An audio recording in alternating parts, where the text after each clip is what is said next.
إن الحمد لله نحمده ونصلي على رسوله الكريم أما بعد أعوذ بالله السميع العليم من الشيطان الرجيم من همزه ونفخه ونفسه بسم الله الرحمن الرحيم أفمن يعلم أنما أنزل إليك من ربك الحق كمن هو أعمى إنما يتذكر أولو الألباب۔ تفسیر القرآن کا سبق آج انشاءاللہ ہم سورۃ الرعد رکوع نمبر 3 پڑھیں گے۔ پہلے لفظی ترجمہ اس کا دیکھتے ہیں، پھر انشاءاللہ اس کی تفسیر پڑھیں گے۔ افمن یعلم، کیا پھر جو شخص جانتا ہے، انما انزلہ، کہ بے شک جو نازل کیا گیا ہے، الیکا، آپ کی طرف، من ربک، وہ آپ کے رب کی طرف سے ہے، کہ جس کا یہ علم ہے، جو یہ جانتا ہے، مانتا ہے، ایمان رکھتا ہے کہ آپ پر جو قرآن نازل کیا جا رہا ہے یہ اللہ کی طرف سے ہے۔ کمن ہوا اعمی، کیا وہ اس شخص کی طرح ہو سکتا ہے، اعمی، جو اندھا ہے، جو نابینا ہے، جس کے پاس کوئی دلائل نہیں۔ انما یتذکر اولو الالباب، یقیناً یتذکر، نصیحت حاصل کرتے ہیں، اولو الالباب، عقل والے، یقیناً نصیحت عقل مند لوگ ہی نصیحت حاصل کرتے ہیں۔ الذین، وہ لوگ، اب اولو الالباب، عقل والے جو لوگ ہیں ان کی صفات بیان کی جا رہی ہیں۔ وہ لوگ جو یوفون بعہد اللہ، پورا کرتے ہیں اللہ کے وعدے کو، ولا ينقضون الميثاق، اور نہیں توڑتے اس پختہ وعدے کو، والذین، اور وہ لوگ جو یصلون، وہ ملاتے ہیں، ما امر اللہ بہ، کس کو، جس کو حکم دیا اللہ نے، بھی اس کا، ان یوصل، کہ اسے ملایا جائے، جس چیز کو جوڑنے کا اللہ نے حکم دیا ہے وہ اس چیز کو جوڑتے رہتے ہیں۔ وَيَخْشَوْنَ رَبَّهُمْ، اور وہ سب ڈرتے ہیں اپنے رب سے، وَيَخَافُونَ، اور وہ سب خوف رکھتے ہیں، سوء الحساب، برے حساب کا، وَالَّذِينَ، اور وہ لوگ جو صبروا، جن سب نے صبر کیا، ابتغاء، چاہنے کے لیے، وجہ ربی، اپنے رب کی رضامندی چاہنے کے لیے صبر کیا، وَأَقَامُوا الصَّلَاةَ، اور انہوں نے قائم کی نماز، وَأَنفَقُوا، اور انہوں نے خرچ کیا، مما، اس سے جو رزقناہم، ہم نے رزق دیا انہیں، سرًا، پوشیدہ، وعلانیہ، اور ظاہری طور پر، وَيَدْرَؤُونَ، اور وہ سب دور کرتے ہیں، بالحسنہ، نیکی کے ساتھ، السیئہ، برائی کو، اولئک، یہی وہ لوگ ہیں، لہم، ان کے لیے، عقبی الدار، اچھا انجام ہے آخرت کے گھر کا۔ وہ کیا ہے؟ جنات، باغات ہیں، عدن، ہمیشگی کے، یدخلونہا، وہ سب داخل ہوں گے ان میں، ومن، اور جو صالح، نیک ہوئے، من آبائہم، ان کے باپ داداؤں میں سے، وازواجہم، اور ان کی بیویوں میں سے، وذریاتہم، اور ان کی اولاد سے، والملائکہ، اور فرشتے، یدخلون، داخل ہوں گے، علیہم، ان پر، من کل باب، جنت کے ہر دروازے سے، سلام، اور کہیں گے سلامتی ہو تم پر، سلام ہو تم پر، بما صبرتم، اس وجہ سے کہ جو تم نے صبر کیا، فنعم عقبی الدار، تو کتنا اچھا ہے آخرت کے گھر کا انجام، کتنا اچھا ہے وہ آخرت کا گھر، کتنی اچھی ہے وہ جنت۔ والذین، اور وہ لوگ، ینقضون، جو سب توڑ دیتے ہیں، عہد اللہ، اللہ کے وعدے کو، اللہ کے ساتھ کیا ہوا وعدہ وہ پورا نہیں کرتے، توڑ دیتے ہیں، ویقطعون، اور وہ سب کاٹتے ہیں، ما امر اللہ، کہ جس کا حکم دیا اللہ نے، ان یوصل، کہ اسے ملایا جائے، وَيُفْسِدُونَ، اور وہ سب فساد کرتے ہیں، فی الارض، زمین میں، اولئک، یہی لوگ ہیں کہ لہم، ان کے لیے، اللعنہ، ان کے لیے لعنت ہے، وَلَهُمْ، اور ان کے لیے، سوء الدار، آخرت کا برا گھر ہے۔ اللہ تعالی، یبسط، کشادہ کرتا ہے، رزق کو، لمن یشاء، جس کے لیے وہ چاہتا ہے، وَيَقْدِرُ، اور وہ تنگ کر دیتا ہے جس کے لیے چاہتا ہے، وَفَرِحُوا، اور کافر اتراتے ہیں، بالحیات الدنیا، دنیاوی زندگی پر، وما الحیات الدنیا، اور نہیں ہے دنیا کی زندگی، فی الآخرت، آخرت کے مقابلے میں، الا متاع، مگر معمولی فائدہ۔ یہاں تک یہ رکوع کمپلیٹ ہوا۔ اب اس کی تفسیر ہم دیکھتے ہیں۔ انتہائی اہم ترین باتیں اس رکوع میں کی گئی ہیں، آخرت کے حوالے سے، جنت کے حوالے سے، اور جنت میں جانے والے لوگوں کی صفات کیا ہیں اس حوالے سے۔ فرمایا وہ لوگ جو جانتے ہیں کہ آپ پر جو قرآن نازل کیا گیا ہے یہ اللہ کی طرف سے ہے، اپنے علم کی بنیاد پر، اپنے ذہن سے، عقل سے، شعور سے سمجھ کر انہوں نے پہچانا، پھر اپنی جو انا تھی اس کو سامنے نہیں لے کے آئے۔ جس طرح کافر بھی عقلی طور پر تو وہ جانتے تھے، اتنے وہ بے وقوف اور پاگل تو نہیں تھے نا کہ نبی کریم صلی اللہ علیہ وسلم معاذ اللہ جھوٹ بول رہے ہیں، آپ صلی اللہ علیہ وسلم پر جو قرآن نازل ہوتا ہے یہ آپ اپنی طرف سے خود بناتے ہیں؟ انہوں نے تجربے کر لیے تھے کہ ہم سے نہیں بنایا جاتا یہ قرآن اللہ کی کتاب ہے، ہم اس کا مقابلہ نہیں لا سکتے۔ اندر سے مانتے تھے، ذہن سے پہچان چکے تھے، لیکن انکار کس لیے کرتے تھے کہ اب اس قرآن کو اگر ہم مان لیں اللہ کی سچی کتاب ہے، تسلیم کر لیں، تو پھر رسول اللہ صلی اللہ علیہ وسلم کو بڑا ماننا پڑے گا، پھر ہماری سرداریاں اور ہماری چودراہٹیں یہ سب کچھ تو پھر ختم ہو جائے گا، دنیا چھوڑنی پڑے گی، دنیا کی منمانی، عیش و آرام اور اپنی مرضیاں یہ سب ختم کرنی پڑے گی۔ انسانیت پر جو ہم ظلم کر رہے ہیں اور ان پر ظلم کر کے اپنی سرداریاں جو چلا رہے ہیں، یہ ساری تو ہمیں پھر چھوڑنی پڑیں گی، اس لیے نہیں مانا۔ لیکن جن لوگوں نے اپنے اس ایمان، اپنے اس علم کی بنیاد پر اپنے ایمان کو مضبوط کیا، اپنی دنیا کا فائدہ اور نقصان نہیں دیکھا، بلکہ کیا دیکھا؟ ہماری آخرت کا فائدہ کس چیز میں ہے۔ اب یہ لوگ کمن ہوا اعمیٰ، اس اندھے کی طرح ہو سکتے ہیں جو اپنی آنکھیں بند کر لیتا ہے، جو کچھ دیکھتا ہی نہیں۔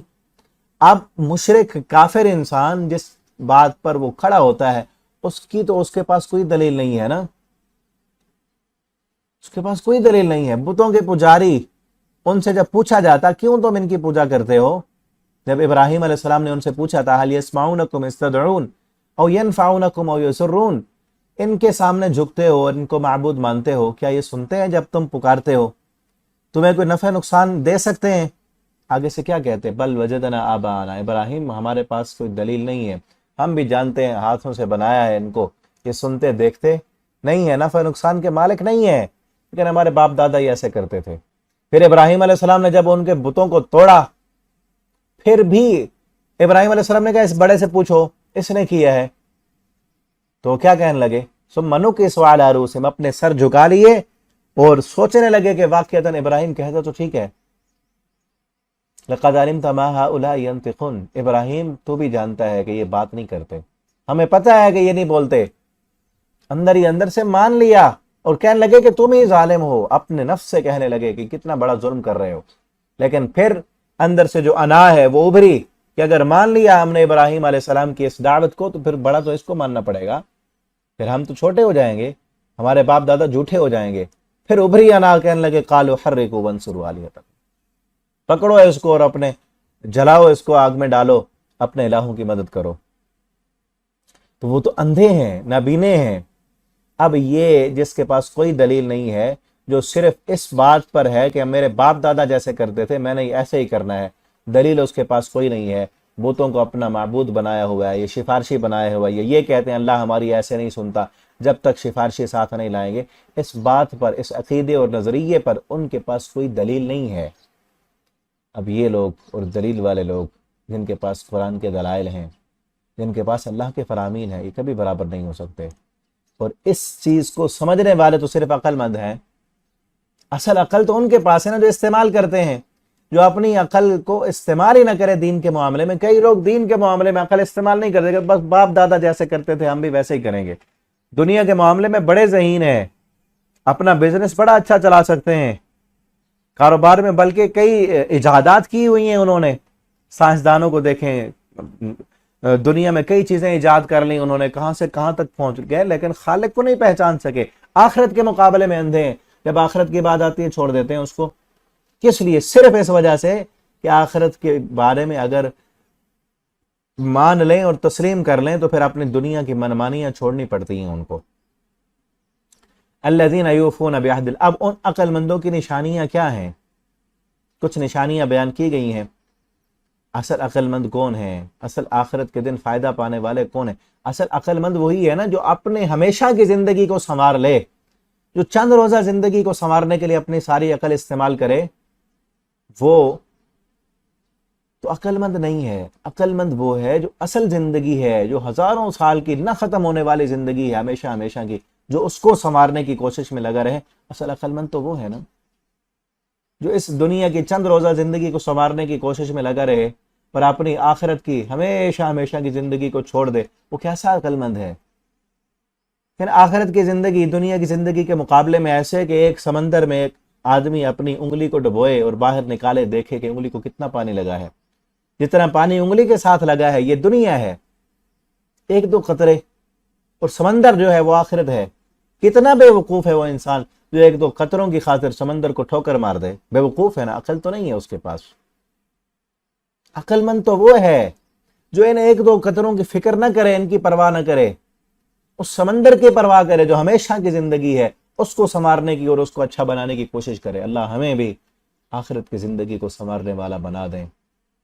اور جو انسان اپنی آخرت کو سنوارنے میں لگا رہتا ہے نا، یاد رکھیں اللہ اس کی دنیا کو خود سنوار دیتے ہیں، اللہ تعالیٰ اس کی دنیا کو خود درست کر دیتے ہیں۔ یاد رکھیں پہلے لوگ جو اسلاف تھے نا ہمارے محدثین، اللہ کے نیک ولی، وہ اکثر اپنے ساتھیوں کو جب خط لکھتے، اب تو جدید دور ہے نا، اس وقت خط لکھا کرتے تھے ایک دوسرے سے حال احوال پوچھنے کے لیے، تو اپنے خط میں تین ایک دوسرے کو نصیحت کرتے ہوئے، بات کرتے ہوئے، تین کلمات ان کے معروف تھے، وہ ایک دوسرے کو لکھا کرتے تھے۔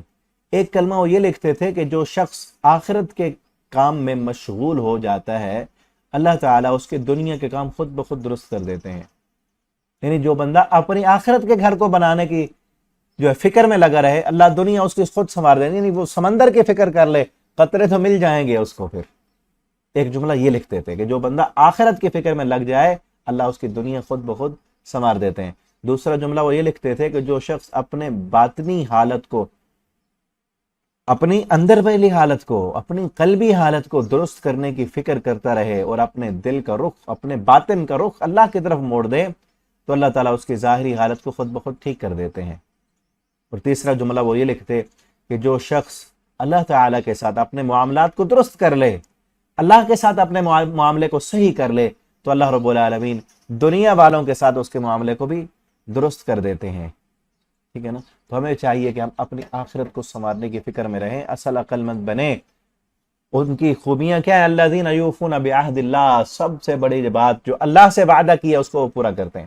ایک وعدہ عالم ارواح میں اللہ رب العالمین سے ہم نے کیا تھا، عہد الست بربکم قالوا بلا، ہم پیچھے پڑھ آئے ہیں، الست بربکم، اللہ نے پوچھا تھا ہم سے، الست بربکم، کیا میں تمہارا رب نہیں ہوں؟ ہم سب نے کہا تھا قالوا بلا، اللہ کیوں نہیں؟ اور پھر اسی وعدے کو یاد دلانے کے لیے اللہ نے قرآن بھیجا، اللہ نے انبیاء بھیجے کہ ہم نے اللہ کے سامنے جھکنا ہے۔ اس دنیا میں ہم آئے ہیں اللہ کی عبادت کرنے کے لیے آئے، یہ وعدہ کر کے آئے ہیں ہم کہ اللہ تیری ہی عبادت کریں گے، تجھ سے مدد مانگیں گے، تیرے سامنے جھکیں گے، تیرے پیغمبروں کی اطاعت اور فرما برداری کریں گے۔ عقل مند وہ ہیں جو اس وعدے کو یاد رکھتے ہیں، چاہے اگر بھول گیا ہے اس وقت، لیکن پیغمبروں کے یاد کرانے سے، قرآن کے پڑھنے سے ان کو وعدہ یاد آتا ہے، تو اس وعدے کو وہ پورا کرتے ہیں۔ ٹھیک ہے، وہ عالم ارواح کا منظر یاد نہیں ہے ہمیں، لیکن قرآن کے یاد کرانے سے، پیغمبروں کے یاد کرانے سے تو یاد آ گیا نا، تو اس کو یاد کرتے ہیں، اس وعدے کو پورا کرتے ہیں۔ وَلَا يَنقُضُونَ الْمِيثَاقَ، وہ اس وعدے کو توڑتے نہیں ہیں۔ وَالَّذِينَ، اور وہ لوگ، يَصِلُونَ، جو ملاتے ہیں، کس کو؟ مَا أَمَرَ اللَّهُ بِهِ أَن يُوصَلَ، جس کو ملانے کا اللہ نے حکم دیا ہے۔ کس کو ملانے کا اللہ نے حکم دیا؟ رشتہ داری کو جوڑنے کا، رشتہ داری کو جوڑنے کا اللہ نے حکم دیا ہے، توڑنے کا حکم نہیں دیا۔ اور اللہ تعالیٰ فرماتے ہیں کہ جو بندہ رشتہ داری کو جوڑے گا میں اس کو جوڑ کے رکھوں گا، اور جو رشتے کو توڑے گا میں اس کو توڑ کر رکھ دوں گا۔ عقل مندوں کی خوبی کیا ہے کہ دنیا کے چھوٹے چھوٹے مفادات کے لیے اپنے رشتہ داری توڑتے نہیں ہیں، اپنے رشتوں کو جوڑ کر رکھتے ہیں، ملاتے ہیں رشتہ داری۔ نبی صلی اللہ علیہ وسلم نے اپنے صحابی سے کہا تھا تیرے رشتہ دار تجھ سے رشتہ توڑیں تو ان کے ساتھ جوڑ، وہ تجھے نہ بلائیں تو ان کو بلا، وہ تیری دعوت پر نہ آئیں تو ان کی دعوت پر جا، رشتے کو جوڑتا رہے۔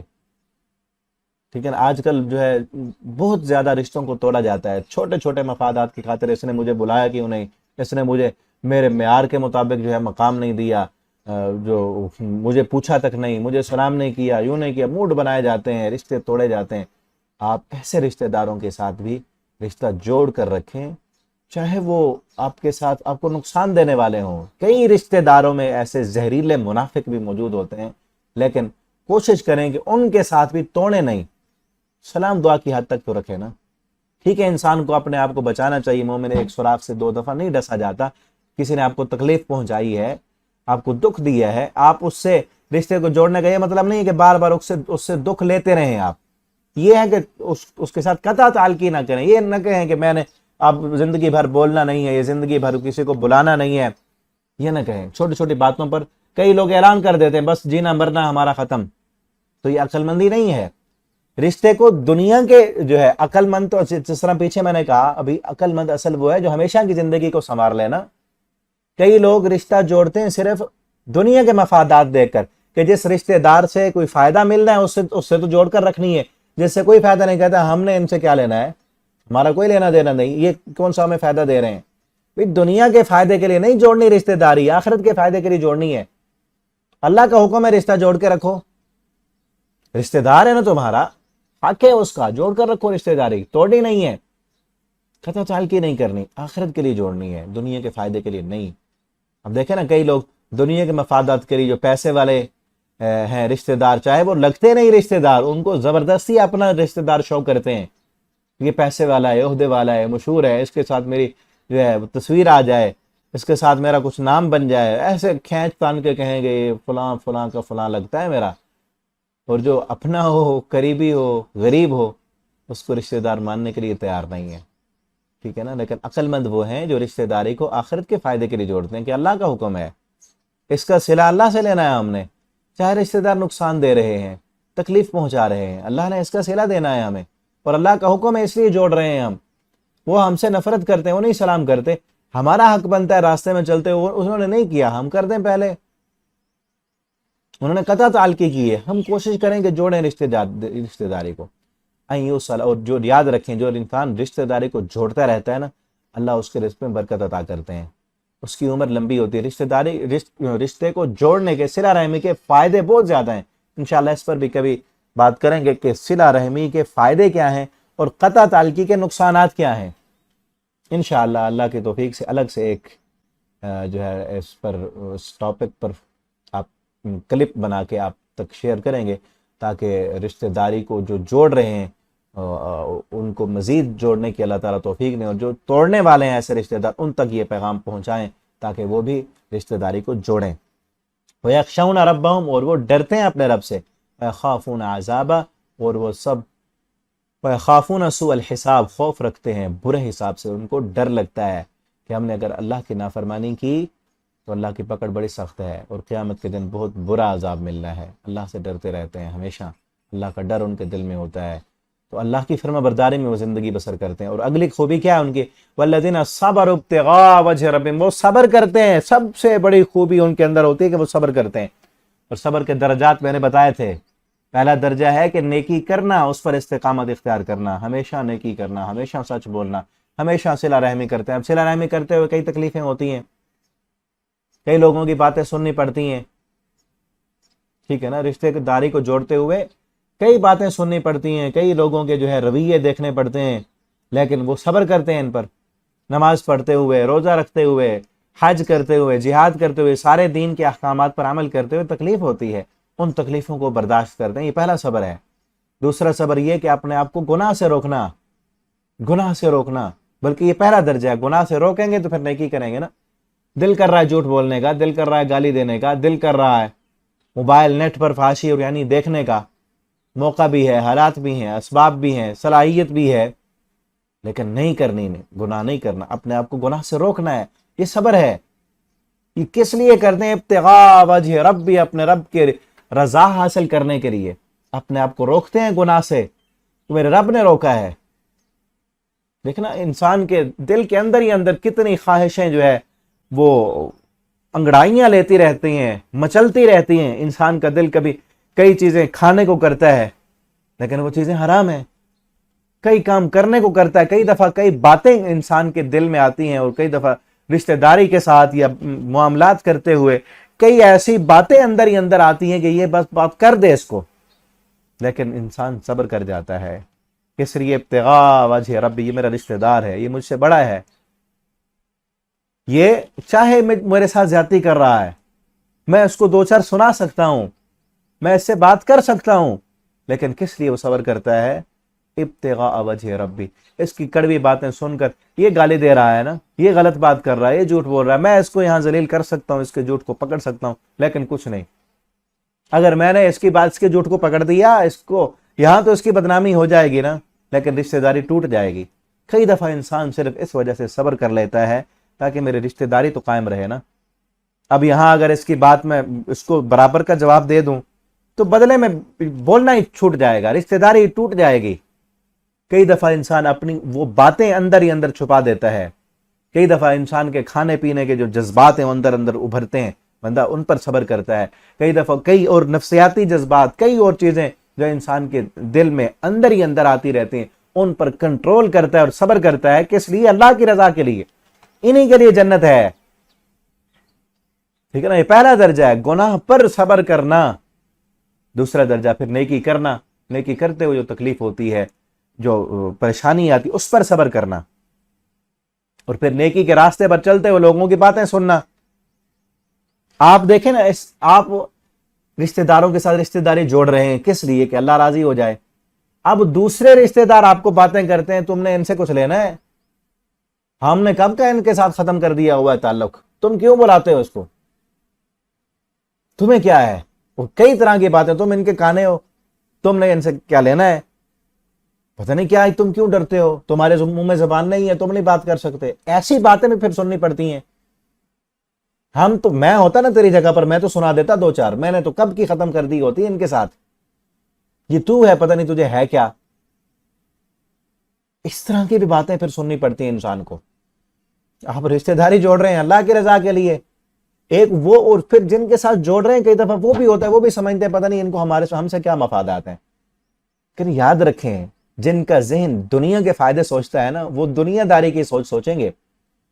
اور جو اللہ والے ہیں, جو آخرت والے ہیں, جن کے ذہن میں آخرت کی سوچ ہے نا, وہ اس طرح کا سوچے گا نا کہ اللہ کی رضا کے لیے کر رہا ہے. جو خود اللہ کی رضا کے لیے نہیں کام کرتا, وہ کیسے سوچے گا کہ آپ اللہ کی رضا کے لیے کر رہے ہیں؟ ان کی باتیں سن کے بھی صبر کرنا ہے. کئی دفعہ ہوتا ہے, ایک دفعہ مجھے یاد ہے کچھ عرصہ پہلے کہ ایک بات تھی, کام تھا. میرے چاچو ہیں, سب سے چھوٹے چاچو, ان کے ساتھ ایک دوستانہ تعلق ہے. تو مجھے بار بار کہتے یار تجھے کیا ہو گیا, تو یہ کام کیوں کرتا ہے؟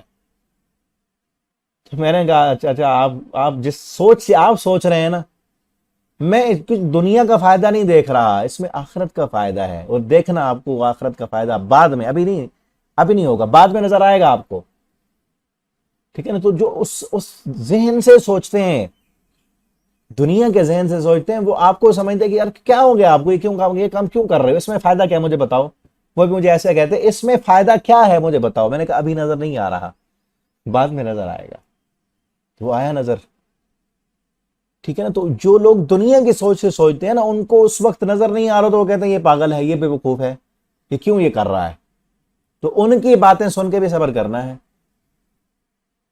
لیکن آخر نبی صلی اللہ علیہ وسلم کے صحابہ کو لوگ بے وقوف کہتے تھے نا, ہم نے شروع میں پڑھا ہے, قالوا انؤمن کما آمن السفہاء, کہ ہم ایسا ہی مان لائیں جیسے یہ بے وقوف ہی مان لائیں, ان کو تو کوئی پرواہ ہی نہیں, دنیا کے فائدے اور نقصان کی کوئی فکر ہی نہیں کرتے. یہ تو ایک ان کو دھن لگی ہے آخرت کی, جنت کی, بس وہ نظر ہی نہیں آتی, بس اس کے پیچھے جا رہے ہیں. اپنا سارا کچھ دنیا کے مفادات, دنیا کے فائدے, لذتیں, رونقیں, سب کچھ انہوں نے چھوڑا ہوا ہے. ٹھیک ہے نا. تو اس لیے جس انسان کو, جو اصل عقل مند تو وہی ہے نا, آخرت نظر آ رہی ہے اس کو, آخرت کا فائدہ دیکھ رہا ہے. اور دنیا کے مفادات کی اینک جن کی آنکھوں پہ چڑھی ہو, وہ کہتے ہیں کہ یہ بے وقوف ہے, اور ان کی باتیں سن کے صبر کرتے ہیں. وجہ ربی, اللہ کی رضا کے لیے. وَأَقَامُوا الصَّلَاةَ, نماز قائم کرتے ہیں. وَأَنفَقُوا, وہ خرچ کرتے ہیں جو ہم نے رزق دیا ان کو. سرًا, پوشیدہ بھی خرچ کرتے ہیں, چھپا کر بھی خرچ کرتے ہیں کہ کسی کو پتہ نہ ہو. وَعَلَانِيَّةً, اور ظاہری طور پر بھی خرچ کرتے ہیں. یاد رکھیں, کئی نیکیاں ایسی کریں, کئی صدقات و خیرات ایسے کریں جب تک کسی کو پتہ نہ ہو. مجھے یاد ہے ہمارے استادوں کے والد, وہ بھی استاد ہیں, ہمارے استادوں کے والد وہ بھی استاد ہو, کئی ان کے علماء ہیں, ہزاروں کی تعداد میں, مفسر قرآن تھے. وہ فوت ہوئے, اور میں نے اپنی زندگی میں اتنا بڑا جنازہ کسی کا نہیں دیکھا, بہت بڑا جنازہ تھا. ان کی وفات کے بعد جب وہ فوت ہو گئے نا, 2-3 سال ہو گئے وہ فوت ہوئے, تو جب وہ فوت ہو گئے تو ہمارے استادوں نے بتایا کہ میرے جو والد تھے, استاد اللہ یار صاحب ان کا نام تھا, جلال پور پیر والا, جامع دارالحدیث محمدیہ, شاید جانتے ہوں کئی پڑھنے والے, اس لیے میں بتا رہا ہوں. وہاں پہ وہ استاد تھے. تو ان کے جو بیٹے ہیں محمد عثمان حافظ اللہ تعالی, ہمارے مدرسے میں میرے وہ استاد ہیں. ہمارے استاد نے پھر بتایا ہمیں اپنے والد کے بارے میں کہ میرے والد فوت ہو گئے ہیں اور اب کئی بندے آ رہے ہیں وہ کہہ رہے ہیں کہ آپ کے والد ہمیں مہینے کے، کئی بیوہ عورتیں، کئی جو ہے غریب غربا کے ہمیں انہوں نے جو ہے نلکا لگا کر دیا تھا، کوئی کہہ رہے ہیں ہمیں مہینے کا اتنے پیسے دیا کرتے تھے. ان کی یہ نیکیاں ان کے بیٹوں کو بھی نہیں پتا. وہ صدقہ کیا کرتے تھے اور مستقل کر رہے تھے، مستقل کر رہے تھے، ان کے بیٹوں کو نہیں پتا. ٹھیک ہے نا. اور اسی طرح ایسی نیکیاں ضرور کریں. اور اسی طرح کی ایک اور بات مجھے یاد آئی، آپ نے اگر سعودیہ گئے ہیں آپ تو وہاں پر ایک مشہور فوڈ کی کمپنی ہے البیک. البیک دیکھا ہوگا آپ نے، بڑی مشہور کمپنی ہے اور لوگوں نے لائنیں لگائی ہوتی ہیں وہاں پہ چیزیں لینے کے لیے. باقی بھی ادھر ادھر کئی دکانیں، لیکن وہاں نہیں جاتے. وہاں کیا خاص بات ہے، کوئی ذائقہ بھی نہیں اتنا خاص. باقی بھی وہاں پر کئی دکانیں ہیں لیکن وہاں نہیں اتنا رش ہوتا جتنا رش ان کی دکان پہ ہوتا ہے. ان کے پیچھے بھی ایک ریزن ہے کہ جس نے بنائی تھی نا البیک، اس عربی نے اللہ سے ایک وعدہ کیا تھا کہ جب بھی میری کوئی ڈیل ہوگی، کوئی چیز بکے گی تو 1 ریال میں اللہ کے نام پہ صدقہ کروں گا. اور اس صدقے کا کسی کو نہیں پتا تھا. وہ صدقہ کرتا رہا، اس کی اولاد کو بھی نہیں پتا کئی عرصے تک. اور اس کے ان پیسوں سے اکاؤنٹ بنا، آگے جو ہے کئی رفاہی ادارے، کئی بیواؤں کی خدمت ہونے لگی، کئی مساجد و مدارس چلنے لگے.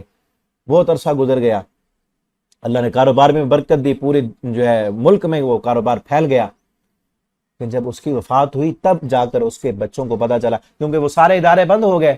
وہ رفاہی مراکز جب نہیں دے رہے، ان کو بچوں کو تو نہیں پتا تھا نا، وہ بند ہو گئے. تو ان کے پھر جا کر ان کے بچوں کو پتا چلا کہ ہمارے باپ جو ہے اس طرح صدقہ کرتے تھے، صدقہ کرتے تھے. اور سارے ادارے چل رہے ہیں. ان کے بچے بھی جو حلال کما کے اپنے بچوں کی پرورش کرتے ہیں نا، اللہ کے راستے میں خرچ کر کے، بچے بھی پھر ان کی نیک بنتے ہیں، اچھی تربیت ہوتی ہے ان کی. بچوں نے بھی کہا کہ ہمارے ابا 1 دیا کرتے تھے نا، تو اب ہم 2 ریال صدقہ کیا کریں گے. تو سرن والانیہ، جو مخفی صدقہ ہے نا، وہ اللہ کے غصے کو بھی ٹھنڈا کرتا ہے، وہ بری موت سے بھی بچاتا ہے. صدقے کے بھی کئی فائدے ہیں. تو انشاءاللہ اس پر بھی دوسرا موضوع بھی آ گیا انشاءاللہ. اگر میں بھول جاؤں تو مجھے یاد کرائیے گا. ایک اس پر آپ کو ایک کلپ بنا کے کہ رشتہ داری جوڑنے کے کیا فائدے ہیں اور توڑنے کے نقصانات کیا ہیں، اور دوسرا اس پر کہ صدقہ کرنے کے کیا کیا فائدے ہیں، صدقہ کرنے کے فائدے کیا ہیں. اس پر انشاءاللہ ایک کلپ اس پر بنانا ہے اللہ تعالیٰ، تاکہ یہ مکمل ایک موضوع ہے، اس پر ہم چلیں تو پھر سبق ہمارا پورا نہیں ہوتا. سرن پوشیدہ بھی کرتے ہیں، والانی اور ظاہری طور پر بھی وہ صدقہ کرتے ہیں کہ جب دکھانے کی ضرورت ہو کہ آپ صدقہ کر رہے ہیں تاکہ لوگ دیکھیں اور کریں. کئی دفعہ صدقہ اس وقت بھی فائدہ زیادہ ہوتا ہے چھپا کر، کہ ایسا بندہ جس کو آپ بھی دے رہے ہیں اور اس کو مزید بھی ضرورت ہے، آپ چاہتے ہیں کہ دوسرے لوگ بھی کریں. ٹھیک ہے نا. تو آپ لوگوں کو دکھا کر دیں، یا آپ کے ساتھ آپ کو جاننے والے، آپ سے محبت کرنے والے جو لوگ ہیں ان کو دکھا کر آپ کریں، تاکہ وہ بھی دیکھیں کہ آپ یہاں صدقہ کر رہے ہیں، وہ بھی کریں. ٹھیک ہے نا. تو وہ آپ کو دیکھ کر جو نیکی کریں گے تو آپ کو بھی ثواب ملے گا. اس جگہ پر دکھانا چاہیے، اور جہاں چھپانے کی ضرورت ہو وہاں چھپانا بھی چاہیے. وَيَدْرَعُونَ بِالْحَسَنَةِ السَّيِّئَةَ، اور وہ دور کرتے رہتے ہیں بالحسنہ، نیکی کے ساتھ، السیئہ برائی کو. کہ جب اس کے 2 معنی ہیں. ایک یہ ہے کہ جب ان سے گناہ ہو جائے تو فوراً وہ نیکی کرتے ہیں تاکہ یہ نیکی اس گناہ کو مٹا دے. ان الحسنات یذھبن السیئات، بے شک نیکیاں گناہوں کو مٹا دیتی ہیں. یہ عقل مندوں کی صفت ہے. گناہ ہو گیا ہے، مومن سے گناہ ہو جاتا ہے، غلطی ہو جاتی ہے، لیکن مومن جو ہے وہ غلطی پہ اڑتا نہیں ہے. غلطی کے بعد فوراً عقل مند ہے نا، گناہ ہو گیا تو فوراً صدقہ کرتا ہے. اللہ کی نافرمانی ہو گئی، فوراً سجدے میں گرتا ہے، توبہ کرتا ہے، معافی مانگتا ہے. ٹھیک ہے نا. کوئی بھی گناہ ہو جائے، اب گناہ کے بعد کیا ہوتا ہے؟ اللہ کا غصہ. گناہ پر یہی ہے نا، اللہ تعالیٰ غصہ ہو جائے، اللہ تعالیٰ کا غصہ نہ ہو جائے. تو اللہ کے غصے کو ٹھنڈا کرنے کا ذریعہ صدقہ ہے. صدقات و خیرات، صدقہ کرنے سے اللہ کا غصہ ٹھنڈا ہو جاتا ہے. تو فوراً صدقہ بھی کرتے ہیں، توبہ بھی کرتے ہیں، استغفار بھی کرتے ہیں، معافیاں مانگتے ہیں تاکہ ہمارے گناہ مٹ جائیں. ایک یہ معنی. اور دوسرا معنی یہ ہے کہ دنیا میں لوگوں کی طرف سے جو برائی آتی ہے تو برائی کے بدلے میں وہ برائی نہیں کرتے، وہ نیکی کرتے ہیں ان کے ساتھ. ٹھیک ہے نا. دوسری جگہ پر ہے نا، ادفع باللتی ہی احسن السیئہ، ادفع دور کر دو، باللتی ہی احسن، اس طریقے سے جو اچھا ہے، سیئہ برائی کو، برائی کو یا برے انسان کو دور کیسے کرنا ہے؟ اچھے طریقے سے. بری بات کا جواب بری بات سے نہیں دینا، اچھائی سے دینا ہے. اور پھر آگے اللہ فرماتے ہیں فَإِذَا الَّذِي بَيْنَكَ وَبَيْنَهُ عَدَاوَةٌ كَأَنَّهُ وَلِيٌّ حَمِيمٌ، اگر آپ یہ طریقہ اختیار کریں گے کہ اپنے رشتہ داروں کے ساتھ، دوستوں کے ساتھ، یا کوئی ایسا انسان جو آپ کے ساتھ برا رویہ اختیار کرتا ہے اس کے ساتھ آپ اچھا سلوک کریں، آپ حسن سلوک سے پیش آئیں، اچھائی کے ساتھ پیش آئیں، تو کیا ہوگا؟ فَإِذَا الَّذِي بَيْنَكَ وَبَيْنَهُ عَدَاوَةٌ، وہ بندہ اس کے درمیان اور آپ کے درمیان دشمنی ہے، وہ آپ سے دشمنی کی وجہ سے اس کے دل میں نفرت ہے، بغض اور عناد ہے، وہ اس نفرت کی وجہ سے آپ کے ساتھ غلط رویہ اختیار کرتا ہے، لیکن آپ آگے سے اچھا رویہ اختیار کریں تو اس کے دل میں اللہ محبت ڈال دیں گے۔ بَيْنَهُ عَدَاوَةٌ كَأَنَّهُ وَلِيٌّ حَمِيمٌ، جس کے دل میں عداوت تھی وہ آپ کا جگری دوست بن جائے گا، دل سے آپ کا حامی بن جائے گا۔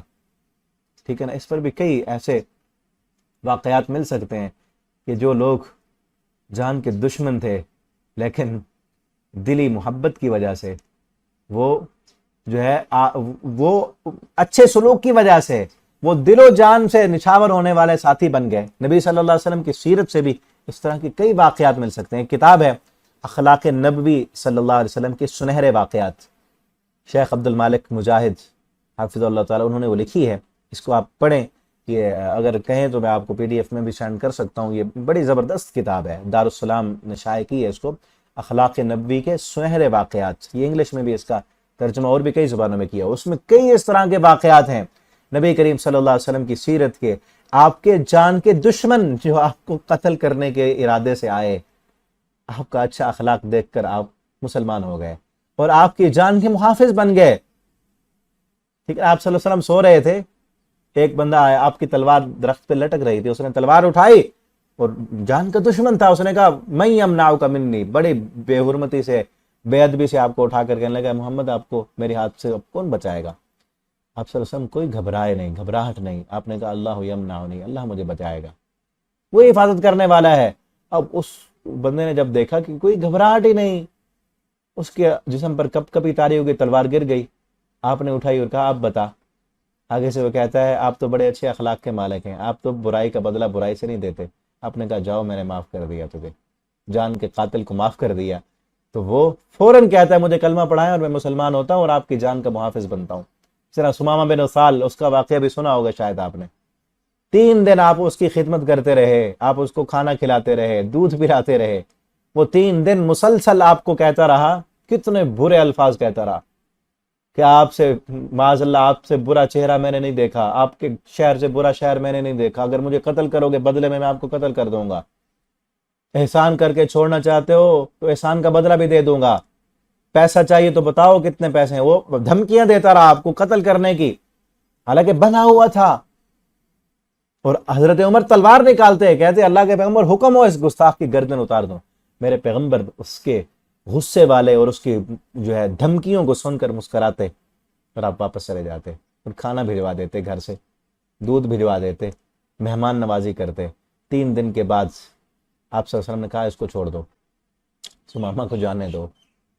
نہیں مانتا تو کوئی زبردستی ہم نے اسلام تھوڑی قبول کروانا ہے، نہیں مانتا تو چھوڑ دو، اس کو جانے دو۔ سمامہ گیا، تھوڑی دور گیا، پھر واپس بھاگا اور آیا، آ کر کہنے لگا اللہ کے پیغمبر اللہ کی قسم آپ جیسا انسان میں نے بڑے بڑے بادشاہوں کو دیکھا ہے، بڑے بڑے دنیا داروں کو دیکھا ہے، آپ جیسا دل کا سچا انسان اور آپ جیسا با اخلاق انسان میں نے کائنات میں کسی کو دیکھا ہی نہیں ہے۔ آپ سے خوبصورت چہرہ میں نے اس دنیا میں کوئی اور نہیں دیکھا، آپ جیسا با اخلاق انسان میں نے نہیں دیکھا، کلمہ پڑھا کر مجھے اپنا غلام بنا دیجیے۔ یمن کا سردار تھا، ٹھیک ہے نا۔ اس طرح کے کئی واقعات اگر اس کتاب کو آپ پڑھیں گے نا کہ اچھائی سے کس طرح نبی کریم صلی اللہ علیہ وسلم نے اپنے اخلاق سے لوگوں کے دل جیتے۔ جو لوگ کہتے ہیں نا تلوار کے زور پہ اسلام پھیلا ہے، ان کو یہ کتاب دیں، تلوار کے زور پہ نہیں پھیلا، اخلاق کے زور پہ اسلام پھیلا ہے۔ نبی کریم صلی اللہ علیہ وسلم کا اعلیٰ اخلاق یہ تھا کہ جس اخلاق نے رسول اللہ صلی اللہ علیہ وسلم کے جان کے دشمنوں کو آپ صلی اللہ علیہ وسلم پر جانے قربان کرنے والا بنا دیا تھا۔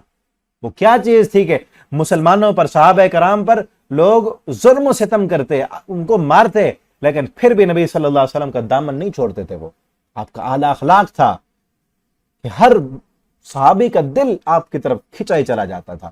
اور اللہ نے قرآن میں کہا ہے لو كنت فظا غلیظ القلب لانفضوا من حولك، اے محمد صلی اللہ علیہ وسلم اگر آپ کا اخلاق اچھا نہ ہوتا، آپ کا دل سخت ہوتا تو آپ کے قریب کوئی بھی نہ آتا۔ یہ آپ کا اعلیٰ اخلاق ہے، حسن خلق ہے کہ لوگوں کے دل آپ کی طرف کھینچے چلے آتے ہیں۔ یہ دل کھینچا چلا آتا تھا نا کہ عورت سے ایک آپ اپنے دودھ پیتے بچے کو اٹھا کر آتی ہے، اللہ کے پیغمبر اس کو لے جاؤ جنگ کے میدان میں،